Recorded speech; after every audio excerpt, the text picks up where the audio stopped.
আমার বুবু একজন সুন্দরী এবং চরিত্রবান ছিলেন। আমার বুবু আমার লেখাপড়ার খরচ জোগাড় করার জন্য একটা বড় মালিকের বাসায় কাজ করতেন। একদিন মালিক বুবুকে ফ্রিজে রাখা খাবার খাওয়ালেন বুবুর অনিচ্ছায়। তারপর বুবু জ্ঞান হারিয়ে ফেলে। অজ্ঞান অবস্থায় মালিক বুবুর সাথে। বাকি ঘটনাটি গল্পতেই বলছি।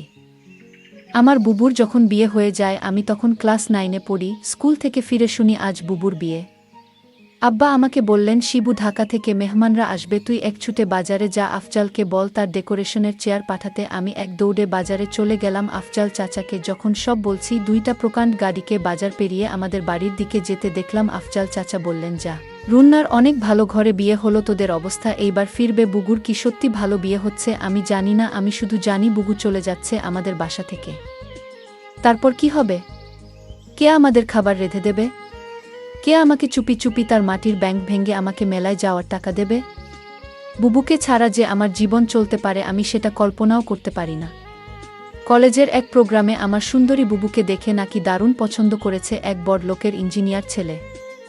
তার চাপে পড়েই তার পরিবার রাজি হয়েছে এই বিয়েতে। নইলে আমাদের মতো মধ্যবিত্ত ঘরে এত বড় আত্মীয় হওয়ার কথা না। সবাই বলাবলি করছে বুবুর কারণে এবার আমাদের ভাগ্য ফিরবে। আমার জন্মের সময় আমার মা মারা যান, বুবুর বয়স তখন 8। আমার স্কুল শিক্ষক আব্বা আর বিয়ে করেননি। বুবু মানুষ করেছে আমাকে। আমার জগত ঘিরে তাই আমার বুবু। বিয়ের আসরটা হয়ে গেল দায় সারা ভাবে। বিয়ে নাকি 2 পরিবারের বন্ধন, কিন্তু আমার সেটা মনে হলো না। পাত্রের বাবা সারাক্ষণ মুখ কালো করে রাখলেন। পাত্রের ছোট মামা আমাদের ঘর বাড়ি উঠান ঘুরে ঘুরে দেখলেন। মাঝে মাঝে নাক ছিটকালেন। আমাকে ডেকে বললেন, তুমি কোনো ক্লাসে পড়ো? আমি কিছু বলার আগেই কেউ একজন বলল, শিবু পাইলট স্কুলে পড়ে ফার্স্ট বয় 5-এ বৃত্তি পেয়েছে, ক্লাস 9-এও পেয়েছে। আমার লজ্জা লাগলো, কিন্তু ছোট মামা শুধু একটু নাক ছিটকালেন। সেদিন গাড়িতে ওঠার আগে বুবু যখন আমাকে জড়িয়ে ধরে নিঃশব্দে কাঁদছিল তখনও আমার কষ্ট লাগছিল। 3 দিন পর নতুন জামাইয়ের বুনিয়ে নাই ওর আশা কথা। আব্বা পাড়া প্রতিবেশীদের নিয়ে রান্নাবান্নার আয়োজন করলেন। একটা গাড়ি ভাড়া করে নতুন জামাইকে আনতে পাঠালেন। গাড়ি ফেরত এলো। নতুন জামাই আসতে পারবে না, তার কোনো জরুরি কাজ পড়ে গেছে, পরে সময় করে আসবে। বুবু আসলো আরও মাস 3 পর। একটা সাদা রঙের গাড়ি থেকে বুবু নামো। আমি ছুটে গেলাম। আমি বুবুকে জড়িয়ে ধরতে গিয়েও থমকে গেলাম। গায়ে দামি ফিনফিনের শাড়ি, মুখে পার্লার থেকে করা মেকআপ, ব্ল্যাক করা বাঁকানো ঘু আর স্ট্রেট করা চুলে আমার বুবুকে কেন জানি হঠাৎ অচেনা লাগলো। আব্বা দৌড়ে এলেন, জামাই আসেনি। না, আব্বা সাইটের কাজে গেছে। বুবু আব্বাকে ধরে কিছুক্ষণ কাঁদল। আমি সারাদিন বুবুর আশেপাশে ঘুরঘুর করলাম, কিন্তু বুবুকে কেমন আনমনা দেখলাম। শুধু একবার আমাকে জিজ্ঞেস করল, শিবু পড়াশোনা করছিস তো ঠিকমতো? রাতে আমার ঘুম এলো না। বড় অভিমান হলো। বুবু অনেক বদলে গেছে। এই অল্প দিনে এত বদলে যেতে পারে মানুষ। বুবু 3 দিন থাকলো। শেষের দিন দুলাভাই এলেন বুবুকে নিয়ে যেতে। দুলাভাই দেখলাম বেশ গম্ভীর।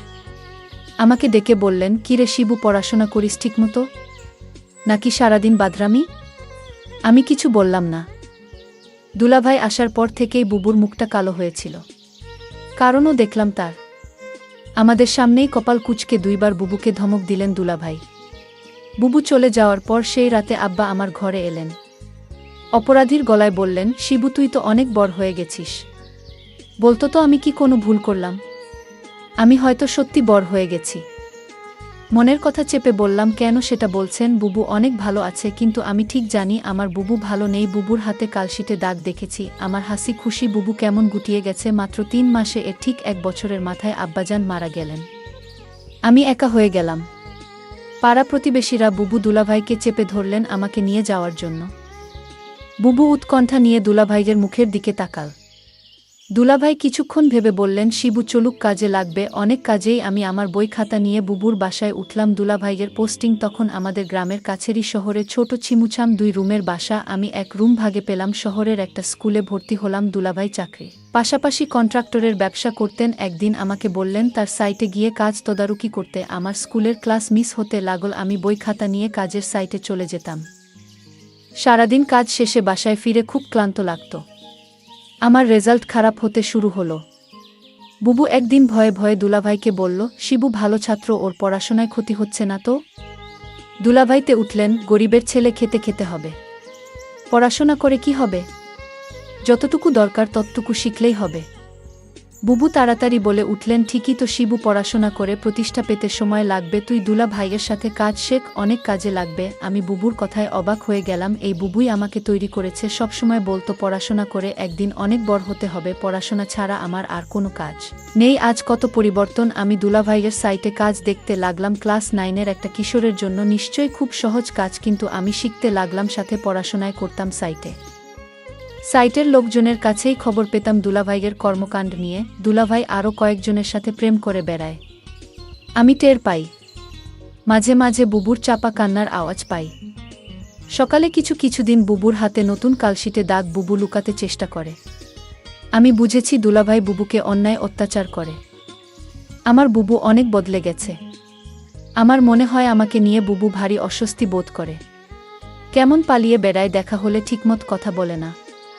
মাঝে মাঝে দুলাভাই বুবুকে পার্লার থেকে সাজিয়ে পার্টিতে নিয়ে যায়। আমার অবাক লাগে। তবু এক একটা দিন যখন বাসায় দুলাভাই থাকে না, হঠাৎ সেই পুরান দিনের মতো বুবু তেল নিয়ে এসে বলে, শিবু আয় তো, মাথায় দিয়ে দিই। আমার চোখে পানি আসে। আমি লুকাবার চেষ্টা করি। একদিন অনেক রাতে ফিরে দুলাভাই আমাকে ঘুম থেকে ডেকে তুললেন। আমি জেগে দেখি দুলাভাই প্রচণ্ড রেগে আছে। আমাকে বললেন, হারামজাদা, তোকে আমি সাইট দেখতে দিচ্ছি আর তুই সেখানে পড়াশোনা করিস।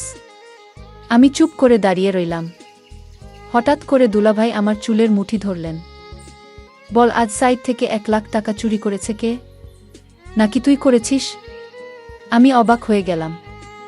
সাইটের টাকা পয়সা সংক্রান্ত কোনো কিছুর সাথেই আমি জড়িত না। আলাদা অ্যাকাউন্টস আছে। তবু বললাম, আমি কিছু জানি না দুলাভাই। তুই জানিস না? কেন জানিস না? তুই এর সাথে জড়িত শিওর? আমার খেয়ে আমার সাথেই দাওতাবাজি। দাঁড়া। দুলাভাই তার বেল্ট দিয়ে আমাকে মারতে আরম্ভ করলেন। আমি সারা জীবনে কখনো মার খাইনি। পরিবারে আদরের মানুষ হয়েছি। স্কুলে ভালো ছাত্র হওয়ায় স্যারেরা অত্যাধিক স্নেহ করতেন। আমি দেখলাম বুবু পাথরের মতো দাঁড়িয়ে আছে। দুলাভাই একসময় ক্ষান্ত দিয়ে চলে গেলেন। আমি সারারাত বিছানায় শুয়ে কোকালাম। চেষ্টা করলাম মুখ দিয়ে শব্দ না করতে। আব্বা মৃত্যুর আগে বলেছিলেন, শিবু, পুরুষ হয়ে গরিব ঘরে জন্মাইছিস। সামনে অনেক কষ্ট আসবে। শক্ত থাকবি, কখনো কাঁদবি না। পুরুষদের কাঁদতে নেই। পরদিন সকালে আমার ঘুম, শরীরে হালকা জ্বর নিয়ে উঠে দেখি বুবু বসে আছে আমার শিয়রে। শিবু, উঠতে পারবি? আমি মাথা নাড়লাম, হ্যাঁ। তাহলে চল। তাকিয়ে দেখি বুবু একটা ব্যাগ গুছিয়ে রেখেছে। আমি বললাম, কোথায়? বাড়ি ফিরে যাব। চল, তুই আবার ভালো করে পড়াশোনা শুরু করবি, আমি দরকার হয় বাসায় কাজ করব, দুইজনের একটা ব্যবস্থা হয়ে যাবে। আমি অবাক হয়ে তাকিয়ে রইলাম। বুবু আমার জন্য তার স্বামীকে ডিভোর্স দিয়ে চলে এলো এবং সেই বাড়ি থেকে চিরদিনের জন্য চলে এল। তারপর বাসায় আমি আর বুবু থাকি। বুবু একটা বড়লোক বাসায় কাজ পেল। তাদের কাপড় ধোয়া, রান্না করা ইত্যাদি তাদের কাজ করতে হবে। মাস শেষে যে টাকাটা পাবো সে টাকা দিয়ে আমার লেখাপড়ার খরচ আর পরিবার চলে যাবে। বুবু যে বাড়িতে কাজ করে সেই বাড়ির মালিক বুবুকে একদিন বলেছিল, তোমার যত টাকা দরকার আমি দিব, তুমি শুধু একটি কথা রাখো। বুবু বল, আমি বাসায় কাজ করি, এটাই আমার চলে, অতিরিক্ত টাকার আমার দরকার নেই। বুবু বুঝতে পেরেছিল বাসার মালিকের চরিত্র ভালো না। তারপরও বুবু এই বাড়িতে কাজ করে যে টাকা পেত সেটা দিয়েই আমাদের মাস চলে যেত। মালিকের বাসার সবাই একদিন কোথায় ঘুরতে গেল। শুধু মালিক বাড়িতে ছিল। মালিকের নাম আসান আলী। গুগু বলল, আজ তো বাসায় কেউ নাই, তেমন কাজও নাই, তাহলে আজ আমি চলে যাই। মালিক তখন বলল, শোনো, অনেক কাজ পড়ে রয়েছে। কি কাজ পড়ে রয়েছে মালিক? মালিক বলল, বাসায় কেউ নাই, আমার দেখাশোনা কে করবে? আমি বলেছিলাম, ও তাই তো। মালিকের জন্য রান্না করলাম। ঘর পরিষ্কার করে মালিককে খাবার দিয়ে বললাম, রাত অনেক হয়েছে, আমার ছোট ভাইটা চিন্তা করছে, আমি এখন যাই। মালিক দমক দিয়ে বলল, এই মেয়ে, তুমি এই বাড়ির চাকরানী। মালিক যখন আদেশ করবে তখন তুমি এই বাড়ি থেকে যাবে। তার আগ পর্যন্ত এখান থেকে এক পাও লড়বে না। আমি তখন নিশ্চুপ হয়ে দাঁড়িয়ে রইলাম। আমার মুখ দিয়ে কোনো কথা বের হলো না। হঠাৎ মালিক বলল দরদ কণ্ঠে, মারে, আমার তো ছেলে মেয়ে আছে, তোর কষ্ট আমি বুঝি। তুই তোর মাকে হারালি, বাবাকে হারালি, নিজের স্বামীকে হারালি, এখন ভাইটাকে লেখাপড়া শিখিয়ে মানুষ করার জন্য তুই পরিশ্রম করছিস। আমি মালিকের হঠাৎ এরকম ভালো কথা শুনে আমি কিছুটা অবাক হলাম, কিন্তু সে মুখে যা বলছে চেহারায় তা প্রকাশ পায় না। আমাকে বলল আমার স্ত্রী, ছেলে মেয়ে তারা 2 দিনের জন্য ট্যুরে গেছে। আমি বলেছিলাম আপনি যাননি কেন? আমার ঘোরাফেরা তেমন একটা ভালো লাগে না। আমি এর আগে বহুবার ঘোরাফেরা করেছি, এখন আর ভালো লাগে না। তুই আমার মেয়ের মতো, ধর তোকে আমি কিছু টাকা দিলাম, তোর ভাইয়ের সামনে পরীক্ষা ভালো মন্দ কিছু খাওয়াইস। আমি বলেছিলাম আমার টাকা লাগবে না। মালিক তখন আমায় জোর করে টাকাটা হাতে ধরিয়ে দিল। আমি না নিয়ে পারলাম না। মালিক আমার প্রতি হঠাৎ এমন দরদ দেখাচ্ছে কেন? যখন মালিকের ছেলে মেয়ে বাড়িতে ছিল তখন তো তিনি এরকম দরদ দেখায়নি। আমি মালিকের এরকম ভালো ব্যবহার দেখে কিছুটা অবাক হলাম। এরকম কথা বলতে বলতে প্রায় রাত 1-1টা বেজে গেল। ওদিকে আমার ভাই আমার জন্য চিন্তা করছিল। আমি মালিককে বলেছিলাম এখন আমি যাই। সে তখন বলল না, আজ তুমি যেতে পারবে না, এই বাড়ি তোমার পাহারা দিতে হবে। আমি বলেছিলাম দেখুন সাহেব, আমার ডিউটি তো সকাল 6টা থেকে সন্ধ্যা 6টা পর্যন্ত। মালিক তখন আমাকে অবাক করে বলল, তাই বলে যদি আমার সমস্যা হলে তুমি দেখবে না? আমি তো তোমারে আমার মেয়ের মতোই দেখি। মালিকের কি উদ্দেশ্য ছিল আমি তা জানি না, তবে এইটুকু বলতে পারি মালিক তেমন ভালো না। তবে আজ আমার সাথে সে খুব ভালো ব্যবহার করল। তবে এর আগে যে আমার সাথে ব্যবহার খারাপ করেছিল তা বলছি না, তবে লোকের মুখে শুনি মালিক ভালো না। কিন্তু আজ মালিক আমাকে কিছুতেই বাড়ি যেতে দিচ্ছে না কেন? আমি সেটা নিয়ে দুশ্চিন্তায় পড়ে গেলাম। এর মধ্যে মালিক বলল, আজ আমি নিজ হাতে খাবার তৈরি করেছি। আমি বললাম, কেন নিজ হাতে আপনি খাবার তৈরি করলেন? খাবার তো আমি রান্না করেছি, তার মধ্যে আপনি আবার রান্না করলেন কেন? আরে না মা, সেই খাবার না, ফ্রিজে আমার স্ত্রী আমার জন্য কিছু ভালো খাবার আলাদা রাখতো, সেই খাবার নিয়ে আসলাম। আমি বললাম, ও আচ্ছা। তারপর আমায় বলল, নেমা আমরা একসাথে আজ খাবার খাই, পেটে বড্ড খিদে পেয়েছে। আমি বললাম, আপনি খান, আমি বরং রান্না করা খাবার খাই। মালিক তখন আমার সাথে বায়না করে বলল, দেখো তুমি যদি আজ আমার দেয়া খাবার না খাও তাহলে বুঝবো তুমি শুধু টাকাকে ভালোবাসো, এ বাড়ির মানুষদের ভালোবাসো না। আমি তার কথায় কিছুটা অবাক হলাম। মালিক বলল, ঠিক আছে, তুমি খাবারটা খেয়ে বাসায় চলে যাও, তোমাকে ছুটি দিয়ে দিব। আমি তখন খুশি হলাম, বাবার বয়সী একজন মানুষ আমাকে এত করে বলছে, ফ্রিজে রাখা ভালো খাবার খেতে। যাই হোক, আমি শেষ পর্যন্ত হেরে গেলাম। আমি খাবারটা খেলাম আর ফ্রিজে রাখা খাবারটা খাওয়ার জন্য রাজি হলাম। তার একটাই কারণ, মালিক বলেছিল আমায় ছুটি দিয়ে দিবে খাবারটা খেলে। আর তাই আমি ফ্রিজে রাখা খাবার খেলাম। খাবারটা ভালোই লাগলো। দামি খাবারের আগে আমি এমন খাবার কখনো খাইনি। আমার খেয়ে ভালোই লাগলো। খাওয়া দাওয়া শেষ করতেই আমি বললাম, মালিক এবার যাই। এই কথা বলতেই আমি চোখে কিছুটা ঝাপসা দেখতে পেলাম। আমার চোখ অন্ধকার হয়ে আসতে লাগলো। আমি বেহুশ হয়ে মাথা ঘুরে পড়ে গেলাম। তারপর কি হয়েছিল তা আমি বলতে পারবো না। আমার পরের দিন দুপুরে জ্ঞান ফিরে আমি জেগে দেখি আমি হাসপাতালে কেবিনে শুয়ে আছি। আমার ছোট ভাইটা বলল, বুবু তোমার কি হয়েছিল? আমি আমার ছোট ভাইকে জিজ্ঞেস করলাম, আমি এখানে কিভাবে এলাম? ছোট ভাই আমাকে বলল, বুবু আমি তোমার জন্য অপেক্ষা করতে করতে কখন ঘুমিয়ে পড়লাম আমি বলতে পারলাম না। কিন্তু আমার সকাল সকাল ঘুম ভাঙার পর আমি তোমার রুমে গিয়ে দেখি তুমি বাসায় ফিরোনি। আমি তখন দৌড়ে তুমি যে বাড়িতে কাজ করো সেই বাড়িতে গেলাম। গিয়ে দেখি তুমি মালিকের ঘরে অজ্ঞান অবস্থায় শুয়ে আছো। তারপর মালিককে আমি জিজ্ঞেস করলাম, আমার বুবুর কি হয়েছে?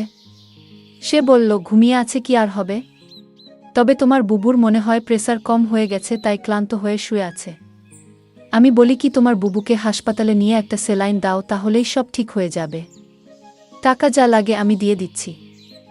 তখন মালিক আমাকে 5,000 টাকা দিয়ে বল, যাও তোমার বুবুকে হাসপাতালে নিয়ে যাও। আমি তোমাকে হাসপাতাল নিয়ে আসার পর ডাক্তাররা বলল পরীক্ষা করতে হবে। ডক্টর বলল তোমার প্রেসার কমে যায়নি, তোমাকে খাবারের সাথে কিছু মিশিয়ে তোমাকে অজ্ঞান করা হয়েছে। তারপর ডাক্তার বল, মেয়েটি তোমার কি হয়? আমি বললাম, আমার বড় বোন, তোমার সাথে আর কেউ আসেনি না? ডক্টর, বুবুর আমি ছাড়া আর কেউ নাই। আমি ডক্টরকে জিজ্ঞেস করলাম কি হয়েছে আমার বুবুর? বলেন ডক্টর। ডক্টর বলল, তোমাকে বলা যাবে না। আমি আমার ছোট ভাইয়ের কথা শুনে বুঝতে পারলাম আমার সাথে কি ঘটেছিল। মালিক আমার সাথে এরকম অসম্মানজনক আচরণ করল।